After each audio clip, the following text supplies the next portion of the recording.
Hi ಎಲ್ಲರಿಗೂ ನಮಸ್ಕಾರ. Welcome back to my channel. ಇವತ್ತಿನ ರೆಸಿಪಿ ಹೆಸರುಬೇಳೆ ಮಚ್ಚರುಬೇಳೆ ಕೋಸಂಬರಿ ಮಾಡೋದಕ್ಕೆ ಅರ್ಧ ಕಪ್ನಷ್ಟು ಹೆಸರುಬೇಳೆ ತೊಗೊಂಡಿದ್ದೀನಿ. ಇದನ್ನು ಒಂದು ಅರ್ಧ ಅವರ್ ಆದರೂ ನಾವು ನೀಟಾಗಿ ತೊಳೆದು ನೆನೆಸಿಟ್ಕೊಳ್ಬೇಕಾಗುತ್ತೆ.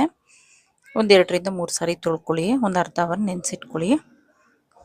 ನಾನು ನೀರನ್ನು ಬಗ್ಸಿ ತೊಗೊಂಡು ಬಂದಿದ್ದೀನಿ. ಇದಕ್ಕೆ ನಾವು ನೀರನ್ನು ಸೇರಿಸಿ ನೆನೆಯಕ್ಕೆ ಇಟ್ಕೊಳ್ಳೋಣ. ಇದನ್ನ ಒಂದು ಹಾಫ್ ಆನ್ ಅವರ್ ನೆನೆಸಿಟ್ಕೊಳ್ಬೇಕು. ನೀವು ಹಾಫ್ ಆನ್ ಅವರಿಂದ 1 ಅವರ್ ನೆನೆಸಿಡ್ಬೋದು. ನಾನು ಇಲ್ಲಿ ಹಾಫ್ ಆನ್ ಅವರ್ ನೆನೆಸಿಡ್ತಾ ಇದ್ದೀನಿ.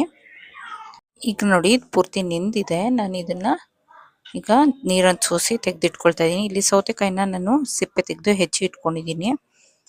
ನೀವು ಬೇಕಿದ್ರೆ ಸಿಪ್ಪೆ ಸಮೇತ ಹೆಚ್ಚಿಟ್ಕೊಳ್ಬೋದು. ಇಲ್ಲಿ ಸೌತೆಕಾಯಿ ಹೆಚ್ಚಿಟ್ಕೊಂಡಿರೋಂಥದ್ದು. ಹಾಗೆ ಕ್ಯಾರೆಟು ಒಂದು ಅರ್ಧ ಕಪ್ಪಷ್ಟು ಕ್ಯಾರೆಟ್ ಹಾಕ್ಕೊಳ್ತಾ ಇದ್ದೀನಿ. ಹಾಗೆ 1 ಕಪ್ಪಷ್ಟು ಹಸಿ ಕಾಯಿ ತುರಿದಿರೋಂಥದ್ದನ್ನು ಸೇರಿಸ್ಕೊಳ್ತಾ ಇದ್ದೀನಿ. ಸ್ವಲ್ಪ ಕೊತ್ತಂಬರಿ ಇದಿಷ್ಟನ್ನು ಸೇರಿಸಿ ಈಗ ನಾನು ಇದಕ್ಕೆ ಒಗ್ಗರಣೆಗೆ ರೆಡಿ ಮಾಡ್ಕೊಳ್ತಾ ಇದ್ದೀನಿ. ಇಲ್ಲಿ ಒಂದು ಒಗ್ಗರಣೆ ಸೌಟ್ ತೊಗೊಂಡಿದ್ದೀನಿ. ಇದಕ್ಕೆ 1 ಸ್ಪೂನ್ ಅಷ್ಟು ಎಣ್ಣೆನ ಸೇರಿಸ್ಕೊಳ್ತಾ ಇದ್ದೀನಿ. ಈ ಎಣ್ಣೆ ಬಿಸಿ ಆದ ನಂತರ ಸಾಸಿವೆ ಹಾಕ್ಕೊಳ್ಳೋಣ. ಒಂದು ಅರ್ಧ ಸ್ಪೂನ್ನಷ್ಟು ಸಾಸಿವೆ ಹಾಕ್ಕೊಳ್ತಾ ಇದ್ದೀನಿ. ಹಾಗೆ ಹಸಿರು ಮೆಣಸಿನ್ಕಾಯಿ 2 ಹಸಿರು ಮೆಣಸಿನ್ಕಾಯಿ ನಾನು ಕಟ್ ಮಾಡಿ ಹಾಕ್ಕೊಂಡಿದ್ದೀನಿ. ನೀವು ಬೇಕಿದ್ರೆ ಒಣಮೆಣಸಿನ್ಕಾಯಿ ಸಹ ಹಾಕ್ಕೊಳ್ಬೋದು. ಹಾಗೆ ಕರಿಬೇವು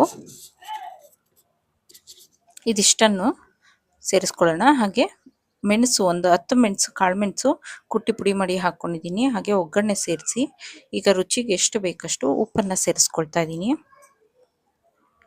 ಇದಿಷ್ಟನ್ನು ಸೇರಿಸಿ ನಾನು ಮಿಕ್ಸ್ ಮಾಡ್ಕೊಳ್ತಾ ಇದ್ದೀನಿ ಚೆನ್ನಾಗಿ. ಹಾಗೆ ವಿಡಿಯೋ ಪೂರ್ತಿ ನೋಡಿ. ಯಾರೆಲ್ಲ ಸಬ್ಸ್ಕ್ರೈಬ್ ಮಾಡಿಲ್ಲ ಸಬ್ಸ್ಕ್ರೈಬ್ ಮಾಡ್ಕೊಳ್ಳಿ. Thank you for watching.